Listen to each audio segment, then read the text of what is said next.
from Expo, please welcome Dave Liu, President. Dave, please come on up. All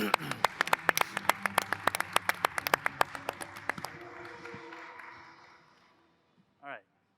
If you were deathly ill and you went to a doctor's office and they told you they gave you test results and gave you all your vitals, but they didn't tell you what to do, prescribe any drugs, or tell you how to fix things or get better, you would probably go find another doctor.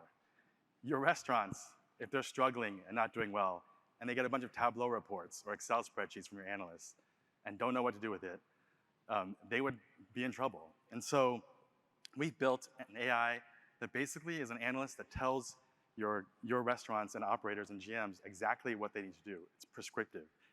Right now, we talked to a lot of restaurants that have a ton of data from different sources left and right, logging into different dashboards, but the GMs don't know what to do with all that data. They're trying to struggle to understand what it all means, and meanwhile, headquarters doesn't have the resources to go through every single store and figure out what's wrong with every single detail of a store. So we take your delivery data, your payroll, your accounting software, and put it into a data warehouse, and then we use AI on top of that to find all the opportunities to improve sales, decrease costs.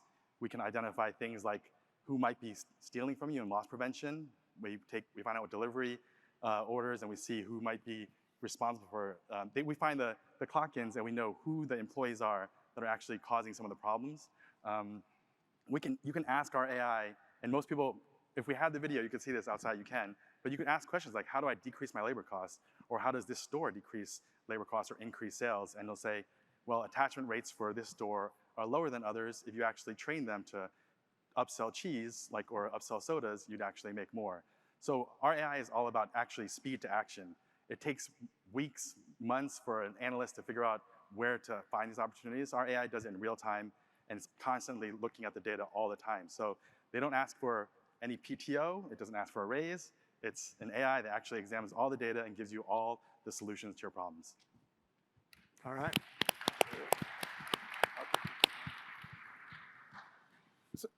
So you're talking a lot about data. With the security concerns of today, what compliance measures are in place to protect both the restaurant data and the consumer data? Yeah.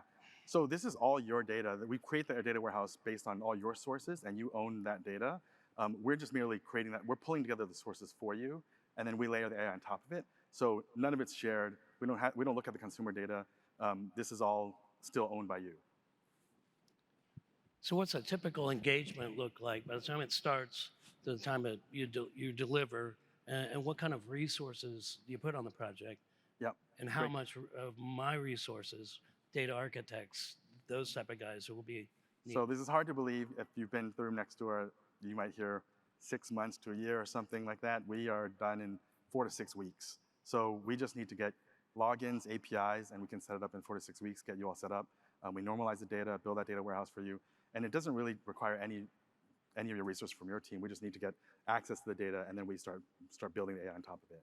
So when I saw this, I was blown away, right? Because I think the application of AI in this kind of analytical real-time model, like ask the question, the answer comes back, is tremendous.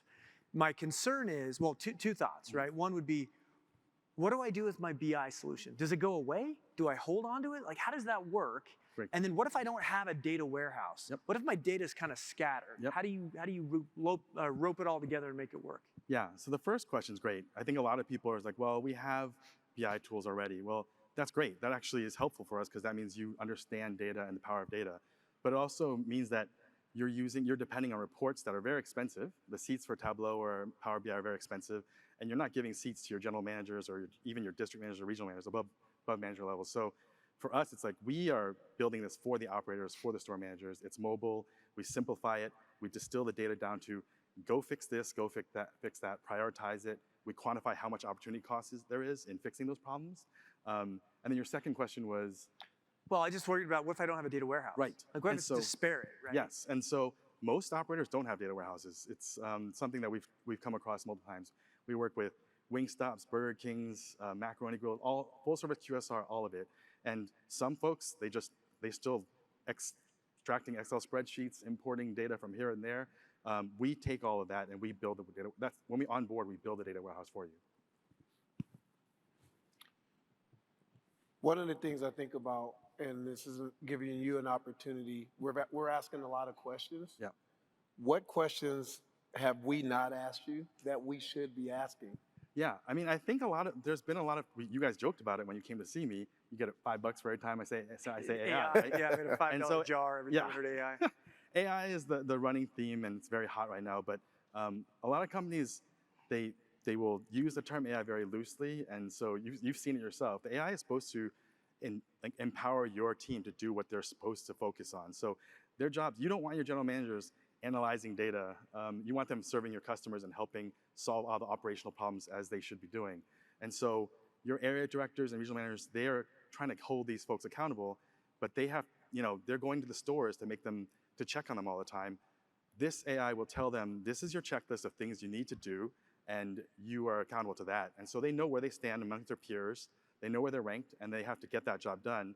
So the area directors and the above area managers, they come in and just go down that list. It's not a hunch anymore. These managers know, you knew that this person was comping too much, and so they're like way out of whack, or you know that they've been wasting money on ketchup or fries, and so they shouldn't have ordered so much, and it tells you. The next level of that, where we're iterating to, is we can tell you what you're ordering too much of, but the next step is let's order for you, or let's make that schedule for you. So it makes it much harder for human error to predict the wrong things or do the wrong things when they know exactly what they need to focus on. Is there any latency? I mean, what we saw was super fast. You Yeah. type a question, the answer would come back immediately, and it would build the charts, and it was really impressive. But is there a read-write component? Is there just read data? Like, you'd mentioned something, but I didn't get that all in the judgment. No, that's a great question.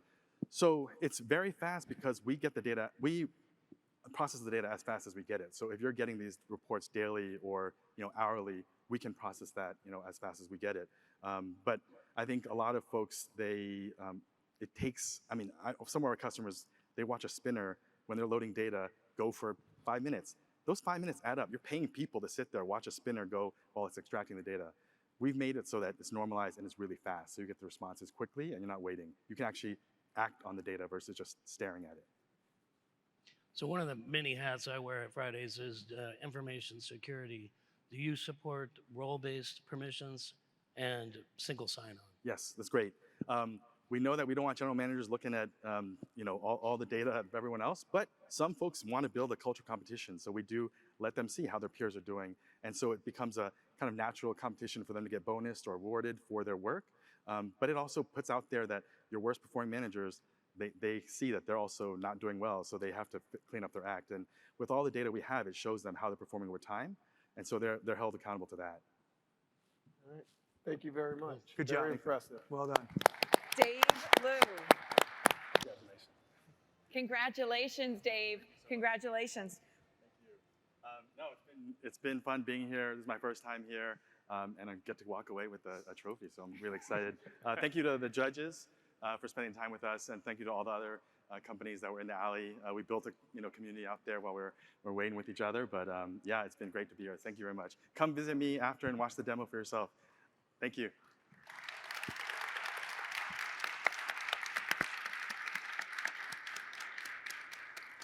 Congratulations again. Thank you.